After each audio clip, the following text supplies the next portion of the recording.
Hola, bienvenidos y bienvenidas a este taller de lectura etnocrítica de textos literarios. Primero que todo, agradecerle a Casa de las Américas y particularmente a Zuleika por la invitación. Esperamos pronto poder reunirnos nuevamente en La Habana, pero bueno, de momento aprovechando las herramientas tecnológicas para compartir eh, a la distancia. Mi nombre es Silvia Solano Rivera y los estaré orientando acerca de qué es la lectura etnocrítica. Soy de Costa Rica, soy profesora de literatura y pues en conjunto con mi compañero Jorge Ramírez Caro hemos creado esta propuesta que les vamos a explicar. Él en cuanto a textos didácticos que ya tienen otros componentes y yo en cuanto a textos literarios como poesía, cuento, novela y tal. Un gusto tenerlos por acá y pues bueno, aquí me coloqué para que supieran quién les está hablando, pero solamente en esta primera lámina para hacer que el video no quede tan pesado. Y entonces aquí me tienen. Nos vemos luego en el conversatorio. Entonces arrancamos por los presupuestos teóricos de la etnocrítica. Bien, lo primero que interesa dejar en claro es que la etnocrítica surge con un propósito y ese propósito es leer en los textos literarios la constitución étnico-cultural originada en la modernidad colonialidad. Luego, también es importante que la etnocrítica ve los textos literarios y culturales como narrativas que perpetúan, consolidan o cuestionan esa constitución étnico-cultural moderno-colonial que maximiza a unos e inferioriza a otros por sus condiciones étnico-culturales. Además, los intereses de la etnocrítica, van a ver ustedes, tienen que ver con las narrativas que con mayor fuerza imponen una visión etno y eurocéntrica en el contexto de la modernidad colonialidad de América Latina y el Caribe, debido a esta dependencia epistemológica en cuanto a teorías y métodos que, por lo menos en el área de las literaturas, es bastante fuerte y marcada. Como cuarto punto, podemos ver que los objetos de estudio de la etnocrítica van a ser entonces estas narrativas sin que ello implique la literatura en sí. Quiero decir que vamos a entender el texto en su amplio sentido y significado, de modo que podemos analizar o tomar como objeto de estudio narrativas pictóricas, musicales, literarias, históricas, antropológicas, filosóficas, mediáticas, educativas, populares, asimiladas o contestatarias al orden étnico-cultural imperante. Otro aspecto importante para la etnocrítica es destacar la importancia de abordajes interdisciplinarios e interseccionales de las narrativas coloniales. ¿Por qué? Bueno, primero que todo, porque toda manifestación textual o cultural posee un gran espesor epistemológico. Además, toda manifestación textual o cultural de un contexto moderno colonial condensa más de un sistema de dominación. Como sabemos, estos no vienen solos, sino que siempre andan en combo y actúan de forma interconectada. También esta interconexión no solo implica a los sistemas de dominación, sino a la relación indisoluble entre lo estético, lo ético y lo político, que ahora vamos a profundizar un poco más. Bien, sobre el concepto de texto hay dos elementos fundamentales que vamos a ver.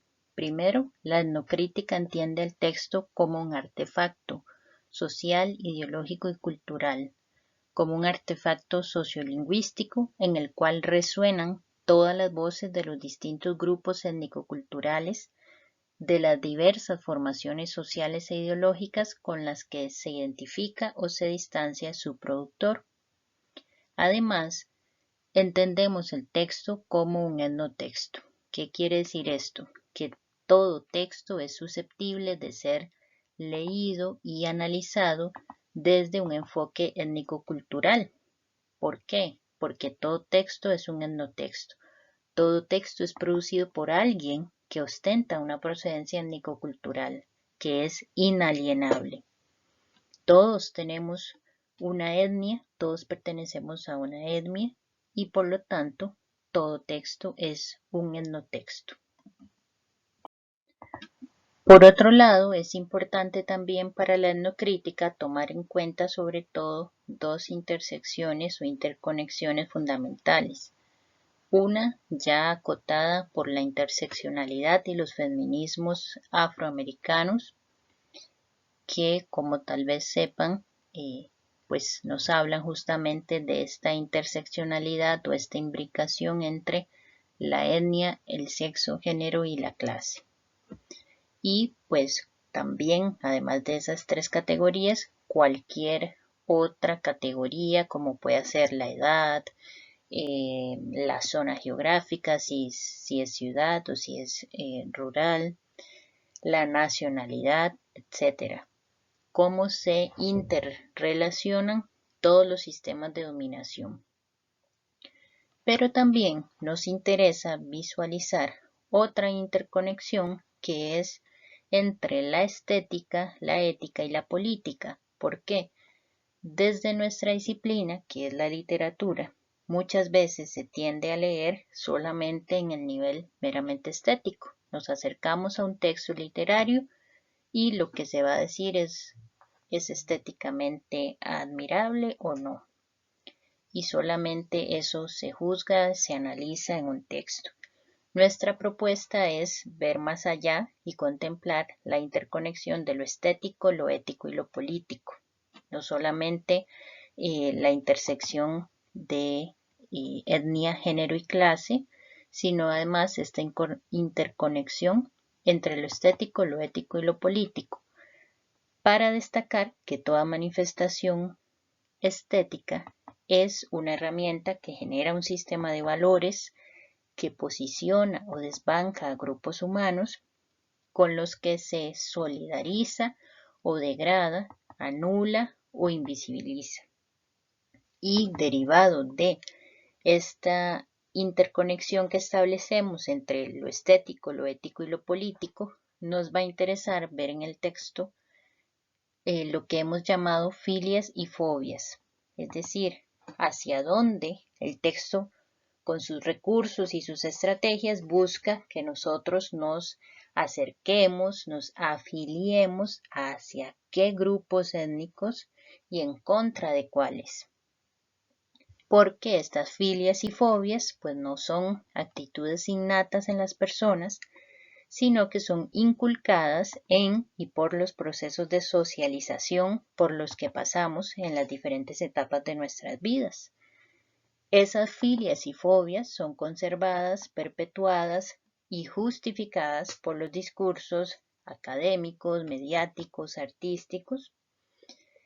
Además, si tenemos en cuenta esta intersección entre lo estético, lo ético y lo político en el proceso de lectura, podemos evidenciar primero qué tipo de sociedad nos propone o nos impugna el texto y el autor. Segundo, qué sistema de valores presenta el autor o autora, con qué sistema de valores dota a la sociedad representada en el texto. Y tercero, la posición y la conducta que el autor o autora demanda con su texto que asuma el lector frente al mundo representado. Y finalmente, como un cuarto punto, también podremos ver cuáles son los sujetos empoderados, política, social, económica, cultural, ideológica, epistémica, étnica y genéricamente, y quiénes son los deslegitimados en esos mismos aspectos.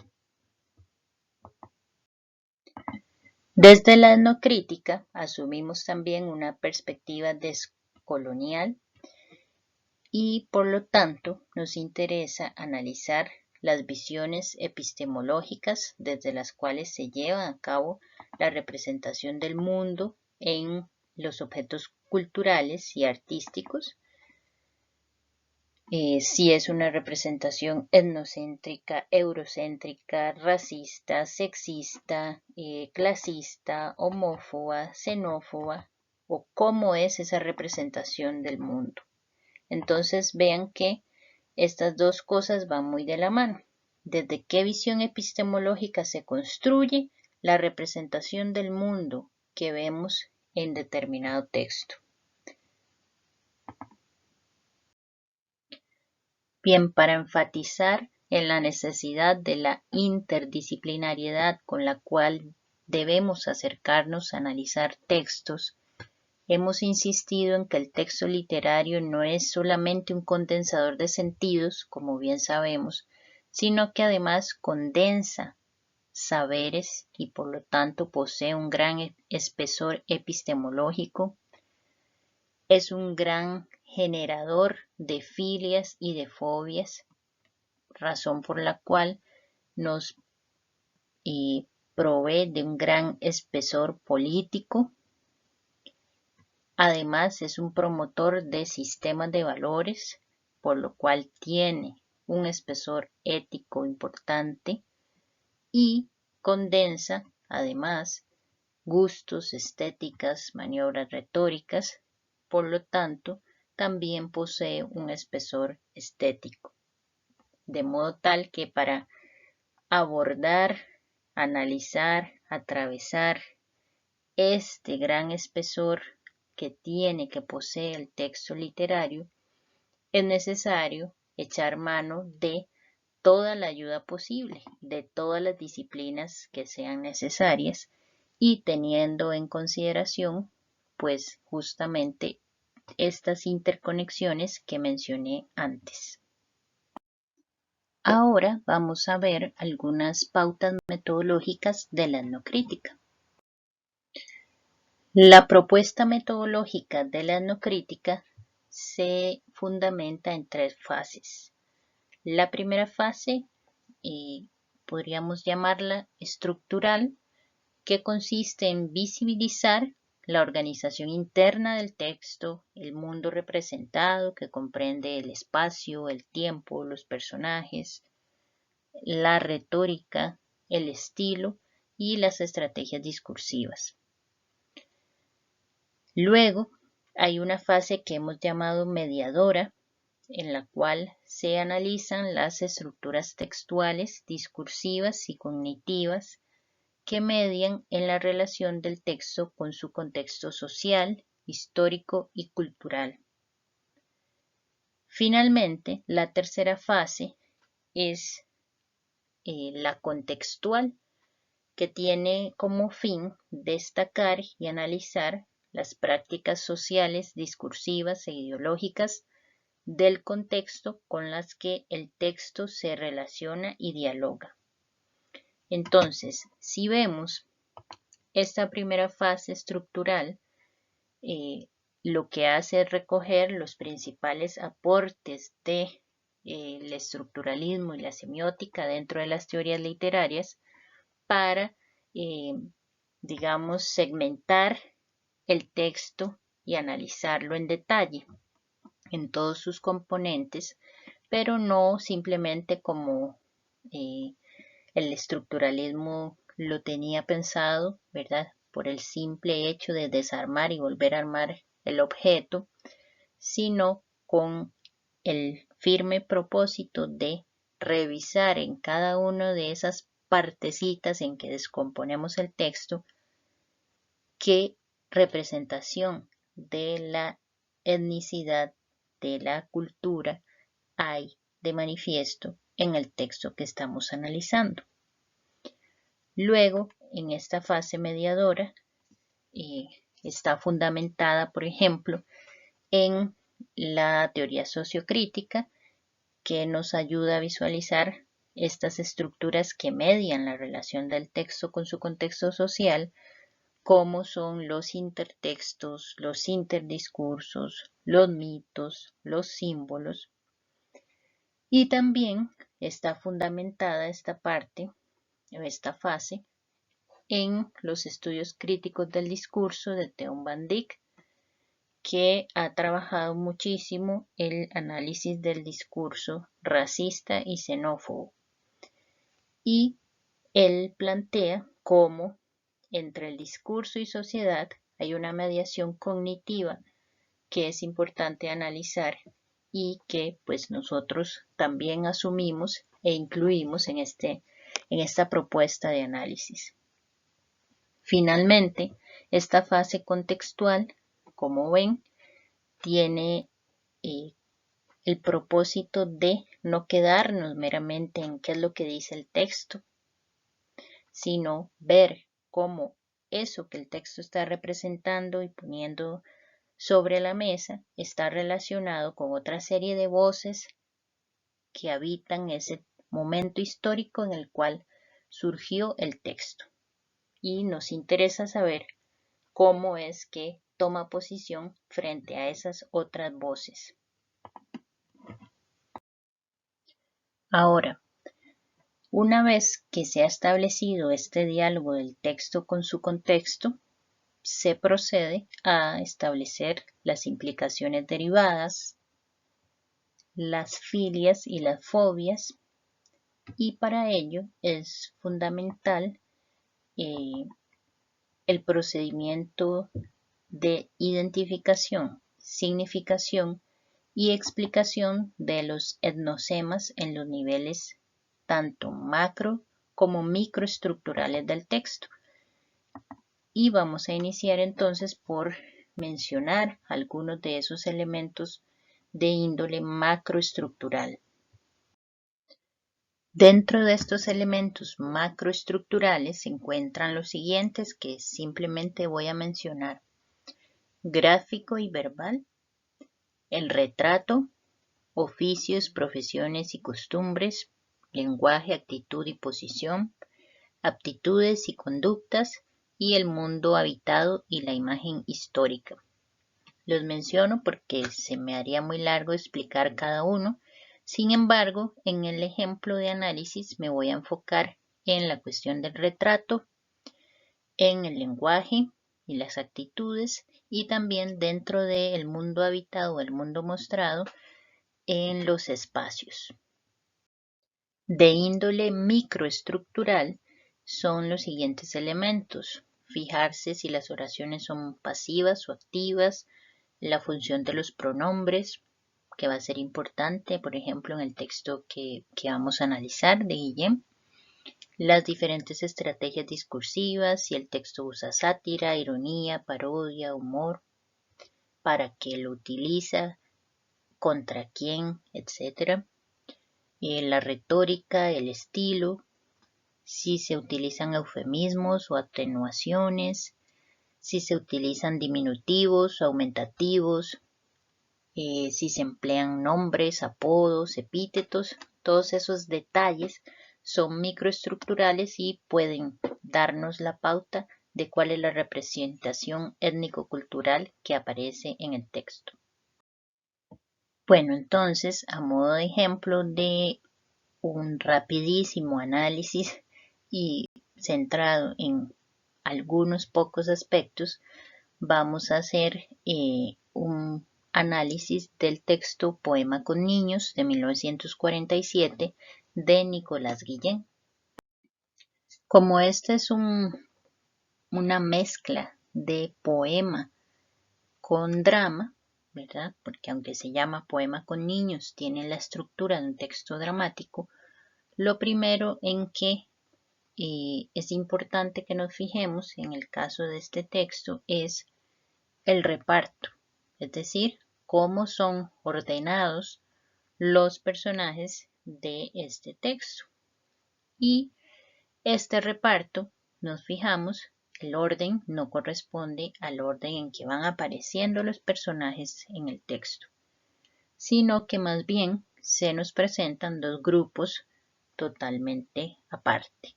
Por un lado, la madre blanca y su hijo, y por otro, un niño negro, un niño judío y un niño chino. Es decir, los personajes están presentados jerárquicamente en orden a los blancos por un lado y los no blancos por otro. Además, estos personajes tienen representaciones simbólicas de índole continental o regional. Por ejemplo, la madre y su hijo representarían a Europa, el niño negro a África, el niño judío a Medio Oriente y el niño chino a Asia, quedando un gran vacío porque no hay representación de América. En ese sentido, conviene recordar lo que ha reseñado Rojas Mix acerca de los tres abuelos. El español, el negro e el inmigrante están presentes y, como es el caso cubano, el abuelo indígena está desaparecido. Otro elemento importante de fijarnos en este reparto es la manera en que son nombrados los personajes. Vean que los personajes blancos son nombrados en relación o en función de su relación de parentesco, mientras que los demás están nombrados en función de sus características fenotípicas y culturales. Además, llama mucho la atención de que a pesar de que todos los niños tienen nombre, no se les trata por el nombre. Ni siquiera entre ellos mismos se llaman por sus nombres, sino que utilizan este apodo que, como pudieron ver en el texto, se convierte en un insulto. Se tratan a través también del pronombre demostrativo este me dijo tal cosa o este vio por allá, lo que también pone de relieve una distancia entre ellos. Y ese evitar nombrar a la persona, además, es otro mecanismo discursivo que indica distanciamiento. En este caso, étnico-cultural. Veamos los espacios. ¿Qué espacios aparecen representados en este texto? La casa de la madre y el hijo, mientras que todos los demás están de visita, es decir, que irrumpen en el espacio blanco. Además, por supuesto, la figura femenina y materna está totalmente asociada al espacio doméstico y las labores de cuidado. Pero también podemos observar que hay una posición entre el acá y el allá. Aquí corresponde al espacio de los blancos, mientras que el allá es el espacio de los otros, los distintos. Los acontecimientos se sitúan en el espacio geográfico de la isla cubana, resultando significativo entonces que se configure como predominantemente blanco el espacio, lo que supone la eliminación del componente nativo indígena y su posterior reemplazo con el componente blanco, que se convierte en el primordial y el receptor de las demás culturas que, entre comillas, llegan de visita, la negra, la china y la judía. El blanco es el anfitrión, es quien está en casa e invita a los demás que estaban en la calle y además habitan espacios alejados, pues como el mismo texto indica, ninguno vive cerca de aquí, lo que lo señala como periferia. En relación con la estructura de este texto es bastante sencilla porque es un texto dramático y generalmente tienen siempre la presentación de los personajes, el conflicto y cómo se resuelve ese conflicto. En este caso, la presentación de los personajes inicia dándonos los nombres de cada uno de los niños y podemos notar de esos nombres que, salvo el judío, todos poseen nombres castizos. Además, se nos dan detalles del origen de los niños, de dónde viven y de los oficios de sus padres. Es importante notar acá que la mamá no conversa con el niño negro, del cual entonces no vamos a saber su origen, ni su lugar de residencia, ni el oficio de sus padres. Luego, el conflicto. En este caso, se trata de una confrontación etnocultural entre los niños, ¿verdad? A través de los soldaditos de Rafael, el blanco, empiezan a notar que dichos muñecos no representan con fidelidad a los hombres reales, los cuales sí son diferentes entre sí. A partir de ese descubrimiento, cada uno de los niños reproduce los discursos que ha escuchado respecto al tema, señala los rasgos del otro, pasan a los insultos y finalmente a los golpes. Y entonces tiene que venir la mamá. Entramos ya en la resolución del conflicto. Esta madre blanca es la que resuelve fácilmente el problema. ¿Cómo lo resuelve? Eliminando la diferencia entre los niños. Y textualmente dice, todos son lo mismo.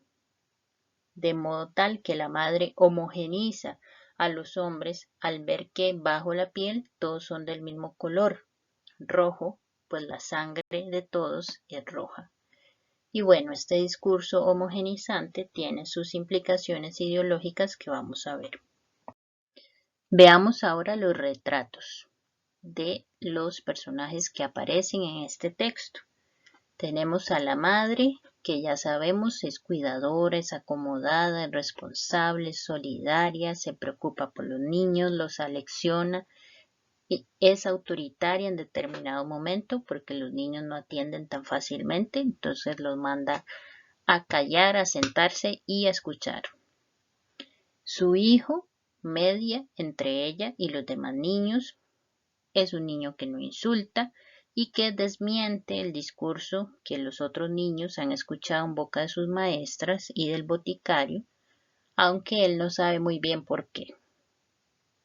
¿Cuál es el discurso de las maestras y el boticario? Bueno, las maestras de los demás niños les han inculcado el discurso de que lo blanco es lo mejor, es el paradigma del ser, es a lo que deben aspirar,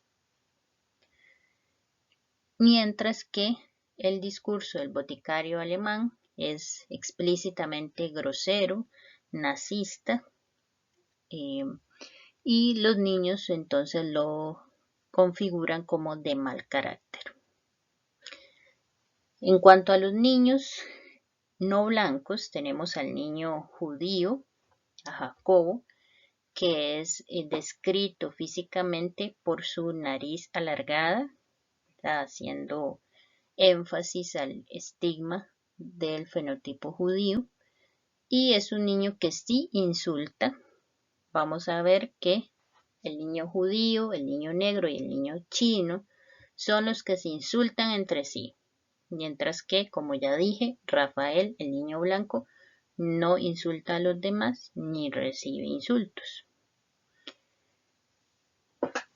El niño negro, ya vimos que no se nos cuenta de dónde viene, cuál es su origen, es retratado como chismoso, puesto que es el que le dice toda la información a la señora blanca, como pícaro, es el que nota las diferencias, el primero en notarlas, en decir, mira, estos muñequitos son todos iguales, pero nosotros no somos todos iguales. Es el que insulta también al chino.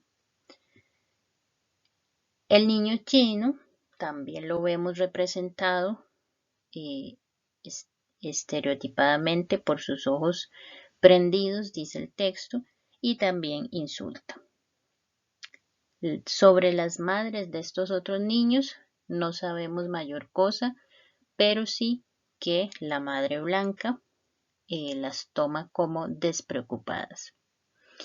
Entonces, en este mapa de personajes y sus respectivos retratos, podemos ver cómo destaca la figura de la madre blanca, que se presenta como responsable de su hijo y tan solidaria que se hace cargo incluso de los demás niños que andan en la calle por esos mundos de Dios, e inclusive tacha sin contemplaciones a las demás madres de los otros grupos etnoculturales como despreocupadas y que, comillas, dejan a sus hijos solos todo el día. Es importante también que a la madre le corresponde el aquí, el dentro de la casa, el hacer la labor, el cuidar al niño, mientras que la figura paterna no aparece retratada en ningún momento. Además, también podríamos notar, y teniendo en cuenta la interseccionalidad, cómo estas otras madres quizás no están asociadas al espacio doméstico justamente por su condición de género y de etnia, es decir, no ocupan la misma posición económica que la blanca y ocupan pues salir a trabajar y a buscar la comida. Entonces podemos ver acá cómo, si bien explícitamente el discurso es todos somos iguales, todos tenemos la sangre roja, no hay diferencias, lo cierto es que el texto nos retrata diferencias claras. La cultura blanca aparece como la armonizadora, la conciliadora, la que soluciona los conflictos, lo que es sumamente interesante si tenemos en cuenta que históricamente pues no ha sido así, sino que más bien es esta cultura eurooccidental la que ha desempeñado un papel totalmente contrario, ha creado, ha atizado los conflictos con el fin de sacar provecho económico. Entonces es interesante ver cómo funciona el texto en este sentido. Además, todos los niños notan las diferencias y el conflicto viene de negar las diferencias. Y la solución que propone la madre, paradójicamente, es insistir en negar esas diferencias. Otros aspectos importantes que podemos considerar es este retrato y esta polarización de los personajes en cuanto a adultos por un lado y niños por otro. Los adultos vemos que de ellos es que los niños aprenden los discursos racistas. Tanto el niño negro como el chino los oyen en su maestra, el judío del boticario, y va a ser la madre blanca de quien aprendan este nuevo discurso homogeneizador de que todos son lo mismo.